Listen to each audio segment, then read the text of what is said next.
Do you constantly procrastinate tasks that are important for your personal and professional growth? Do you expect perfection from yourself? Do you constantly engage in negative self-talk like hating being so weak? If the answer to any of these questions is yes, then you are held back from greatness by self-sabotage. Luckily, there is an antidote. Let's start by acknowledging that the human mind is a very complex system, so no wonder that people self-sabotage without even realizing it, by not being aware of the true underlying reasons behind their behaviors. That is why awareness is so helpful in seeing and stopping the toxic cycle. Otherwise, it is like trying to finish the maze blindfolded.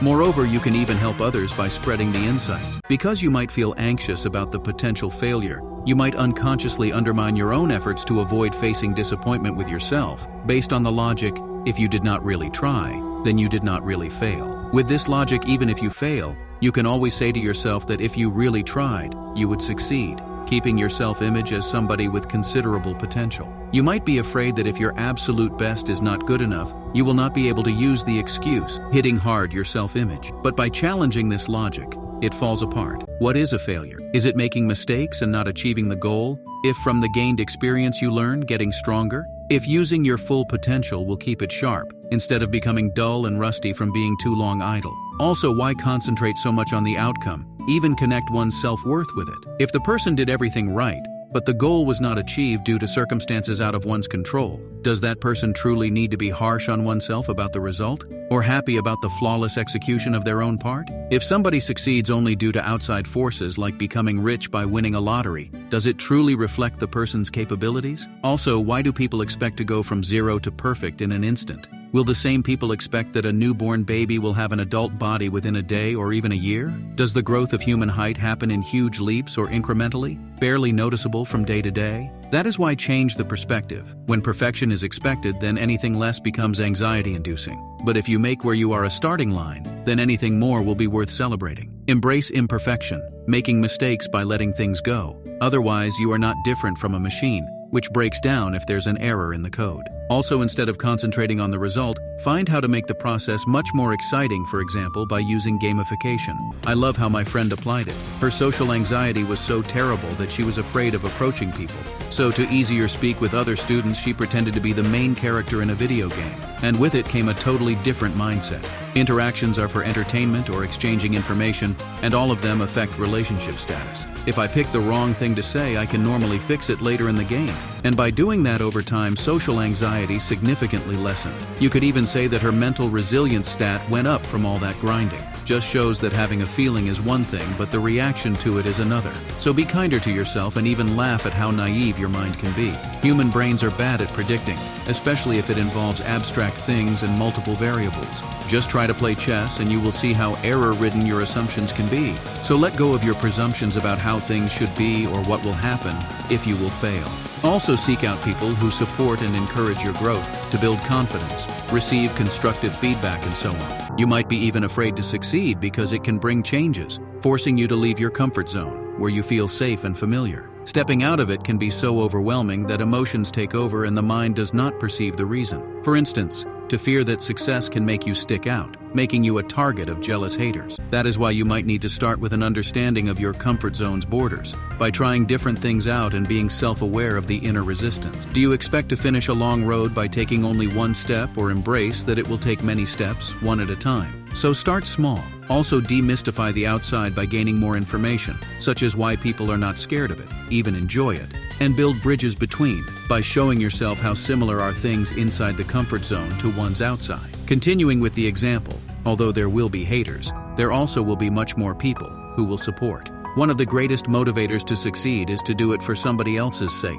for people whose lives will be positively impacted by your success. Still, underneath both cases is an even more encompassing reason. Self-sabotage can be a way to cope with overwhelming emotions, such as stress, anxiety, sadness, and so on, providing temporary relief. The harsh truth is, the more you avoid negative emotions, the less freedom you have left. Luckily, there are much better response reactions which can replace the toxic ones. For example, meditation. Just breathe deeply, slowly, and evenly. Try out the box technique by inhaling counting to 4, holding in counting to 4, exhaling counting to 4, holding out counting to 4. Also, journaling helps because by writing down, thoughts are transferred from mind to text. Similarly with other artistic outlets such as drawing. If needed, share feelings with someone who is trusted and can provide validation and perspective. Moreover, remember that strong emotions cannot last long without repeated activation, so it is only a matter of time before the intensity will drop. So hold on. Individuals with low self-esteem may engage in self-sabotage as a way of reinforcing their negative self-image, that they don't deserve success or happiness. Classical advice would be to just get much more confident,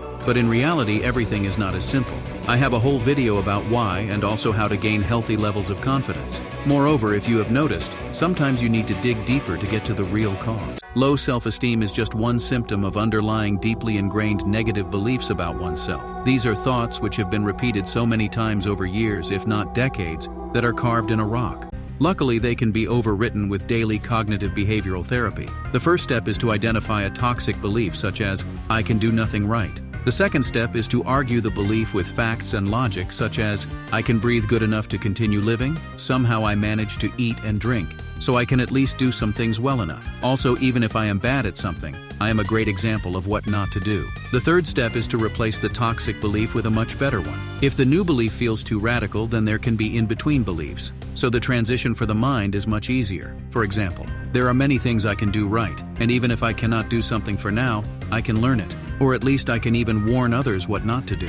Within a few weeks or months, the daily efforts will rewrite the toxic belief. In this case, also being grateful even for seemingly unremarkable things can make a huge difference, because it trains the mind to see the positive instead of the negative. Although sometimes there is even a deeper layer. If you have experienced past traumas, you might engage in self-sabotage as a way to protect yourself from potential re-traumatization and its caused pain by unconsciously trying to avoid situations that associate with the event. For example, having a low self-esteem because was neglected by parents during childhood and internalized as own fault for being so useless, unlovable, and so on. In that case, the best thing you can do might be to get professional help. If you feel huge resistance due to shame or how insignificant your problems are for such things or other reasons, the more intense the feeling is, the more you need the help. Moreover, there are smaller steps you can take.